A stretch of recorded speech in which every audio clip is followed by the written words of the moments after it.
So when I talk about objectivity, I look at it as a spectrum of objectivity. So if you're right at the center, it's very important. So in the center of that spectrum, if it's a spectrum like this, just imagine a rainbow, 180 degree. So if you're at the center, what is that center? That is your ability, our ability to see things as they are, right? Now a lot of people misinterpret this as being cold or distant or dispassionate. No.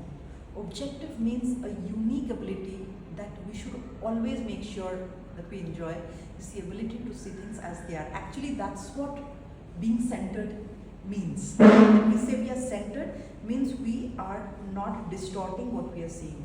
We are actually taking the information that is being provided to us by the environment and we are processing it the way it should be. Not under heavy emotional reflection, not under heavy skepticism or dispassion, neither of the extremes, just as it is. Now if we move to the ends of the spectrum, I would say one is the magnified spectrum of objectivity and the other one I would call minimized spectrum of objectivity. Now let's take them one by one. If we go to the magnified spectrum, what is magnified? Now if it's a picture, the exact resolution you're seeing as it is, now if you magnify it, what's happening? You'll be overwhelmed. Someone who is easy to impress, easy to offend, easy to manipulate, right? And gullible, naive, emotionally volatile. So these people can become ecstatic when something good happens and totally dejected when something bad happens. Uncontrolled rise of expectation, unreasonable expectation, followed by inevitable dejection. Because when you are living in a world where you have generated a non-real reality for yourself, then whatever is happening, it cannot bring you any kind of satisfaction, because the entire foundation that you have created is not real. It is a product of a distorted picture of your situation, right? So these are the traces that you will find in people who are towards the magnified spectrum of objectivity. Now if you go to the minimized spectrum of objectivity, what happens? Again, you are distorting it in a different way. So here you will be on the other side of it.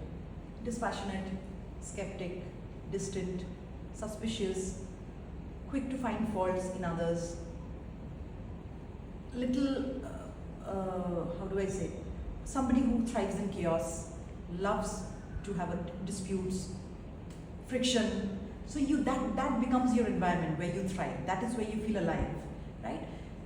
So if there is a waterfall in front of you, somebody who is centered will look at a waterfall, will enjoy the view, enjoy the moment, move on with life. Right? Somebody who is on the magnified side, she or he will be like, oh my God, this is amazing, this is divine, I can't believe this is happening. I don't know ever again if it will just be distorted. The other side is a big deal, it's just a waterfall. Let's go. So they won't only bring their energy down, but also create another perception for others possibly. But one thing is guaranteed, that neither of these extremes are real. It can be this side or that side. They are not real. The real is only one, that is the center, right? So why do I talk about this? Is because when you are centered, you are actually making sure that your physiology does not dictate your actions.